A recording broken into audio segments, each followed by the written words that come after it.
finding a firearm. Luckily, I located Deputy Bob Ollinger's mean-ass shotgun.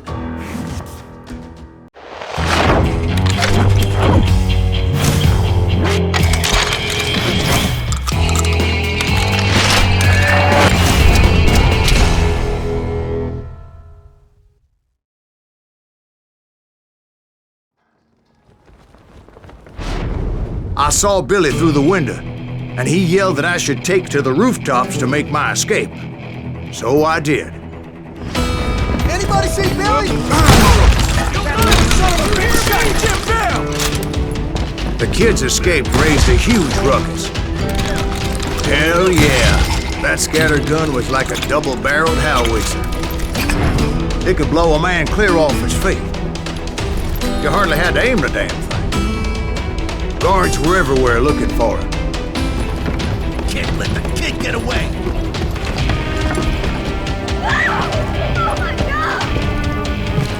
Anybody see him? I had to jump from roof to roof like a damn alley cat.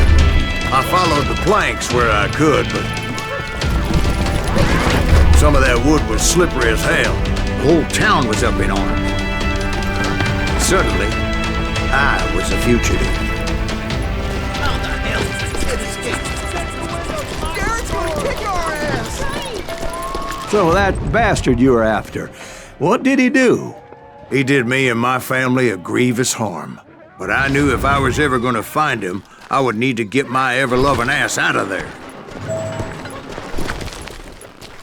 I tried to be stealthy and sneak my way past. This town doesn't have a moment's peace. You! But hell if they weren't all waiting for me.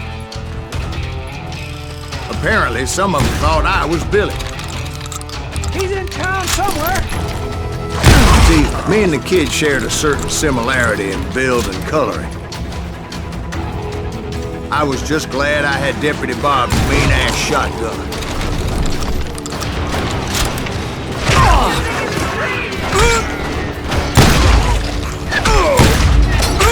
We're gonna be in deep shit when that gets back!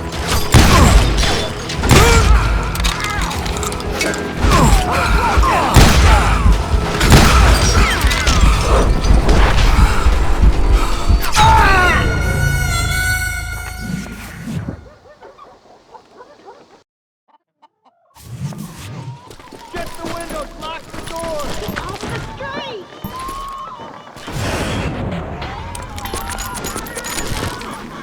Where'd he get you? You!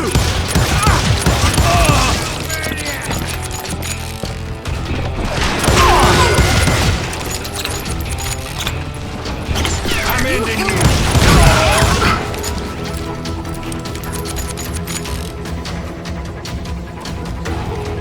I'm here!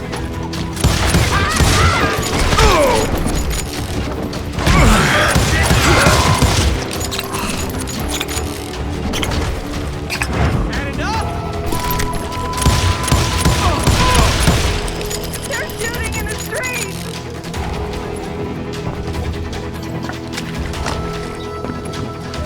Leave him to me! Get your headstone! There's children here. So much lead was whizzing by my head, it was like everyone in Lincoln wanted to put me in the ground. I knew I needed to find a horse.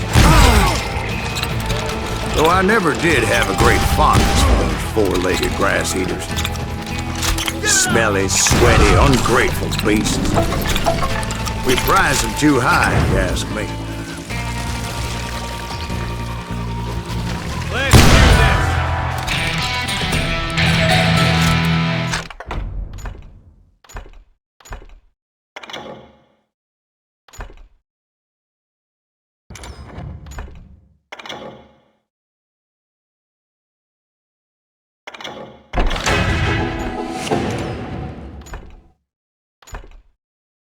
We're gonna be in deep shit when Pat gets back! Can't hide forever!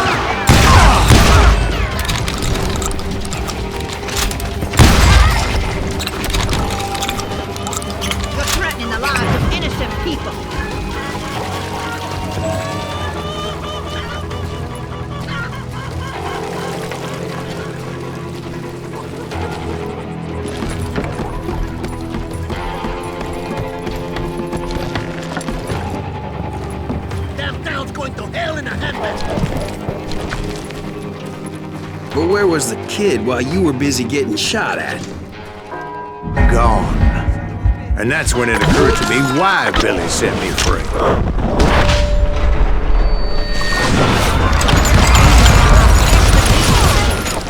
So I could be a hapless decoy and draw attention while he snuck out of town.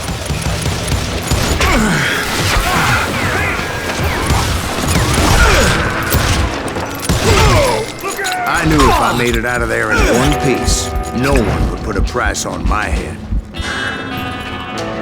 Because everybody in Lincoln would be dead? No. They all thought I was Billy. And all that blame would fall on him. I'm indestructible. Look at some bitch. Dynamite!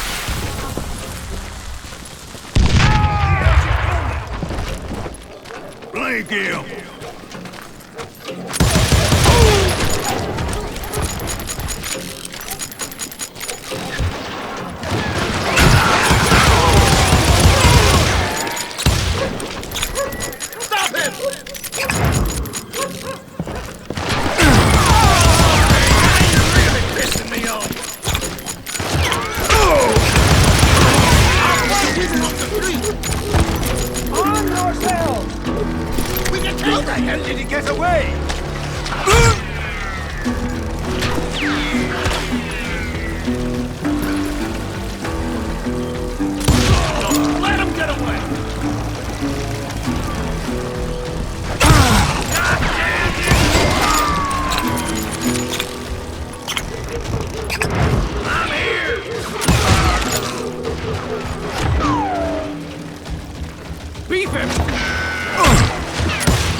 Finally, I found what I was looking for. The stables on the edge of town. I guess Billy saved your ass, taking out Bob Ollinger the way he did. Billy didn't kill Bob. Well, sure he did. He dispatched him right after he shot Deputy Bell. No, sir. Because Bob came right up behind me, angry as hell that Billy had lit out. "Hello, Bob," I said. "I think you better let me go." And he says, "I don't think so, boy. Not with my shotgun." So we stood there in the middle of the street, eyeball to eyeball. He intended to kill me, and I knew I had no choice but to defend myself.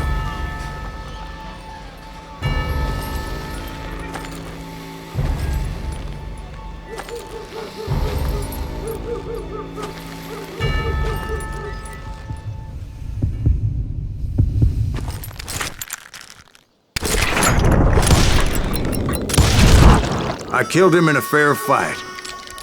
Everybody saw I had no damn choice.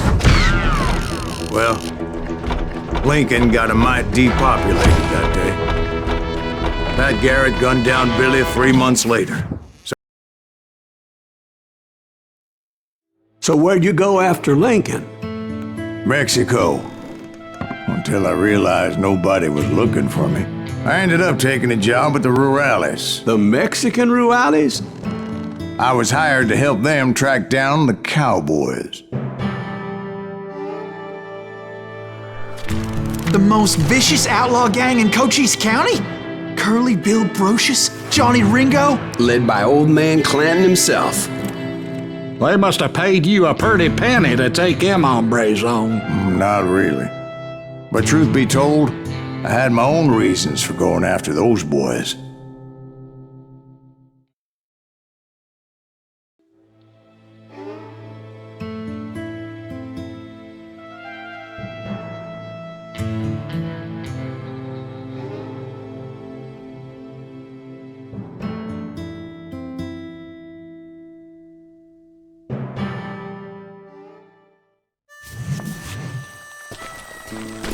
So was the bastard you were after now riding with the cowboys? Roscoe Bob Bryant was his name. Oh. But no, this time it was a different bastard I was after. The aforementioned Mr. Ringo. And yes, he was working for old man Clanton.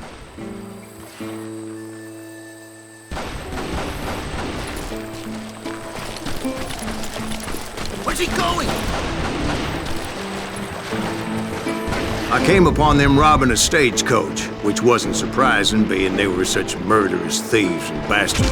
The bandits wore red scarves, so I knew they worked for the old man. Over there! I did my best to help those poor passengers. I hate fucking running.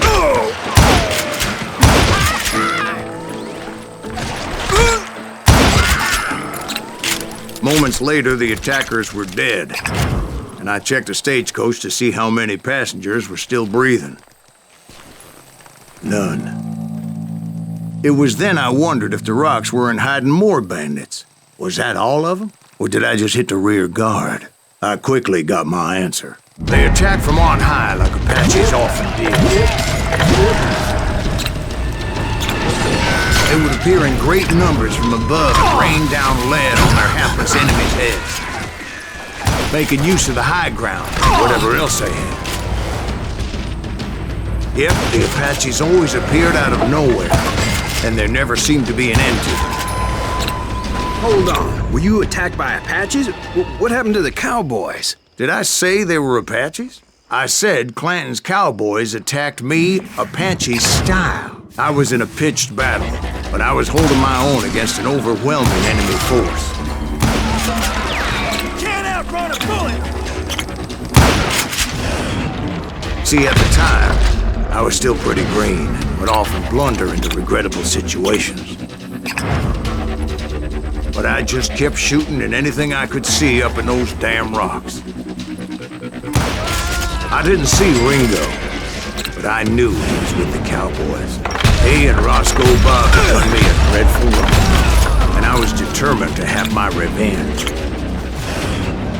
But to get to Ringo, I knew I'd have to fight my way past these other assholes first. Unfortunately, I was running out of ammo. Another perfect example of my relative inexperience as a hunter of men. I immediately knew that a tactical retreat was called for, as my vengeful fury was much less impressive without the bullets to back it up.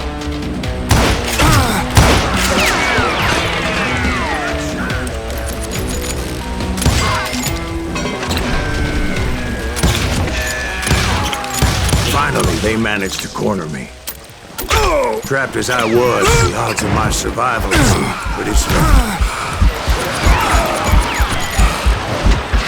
Luckily, serendipity was on my side as I suddenly spotted a way out of my predicament.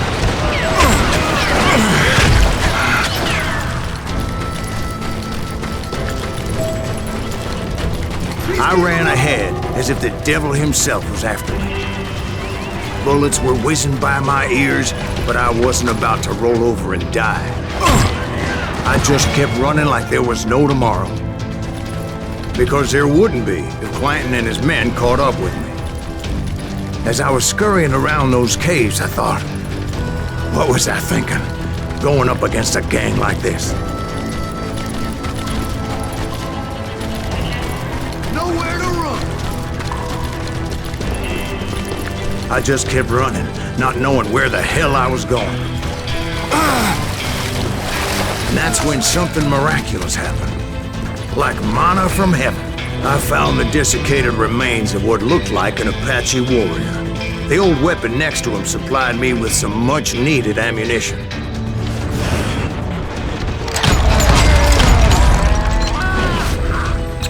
Masterson once told me it was more important to be lucky than good, and he would know.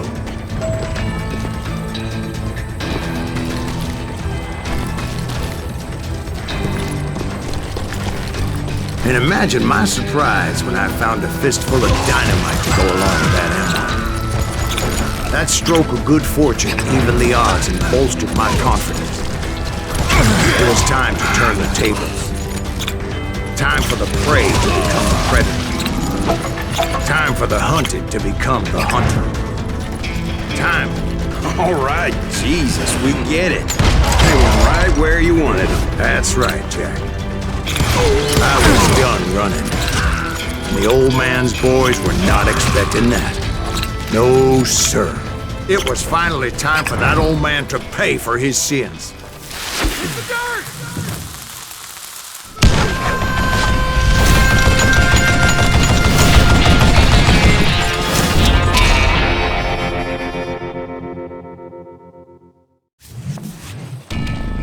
I yelled out at the top of my lungs,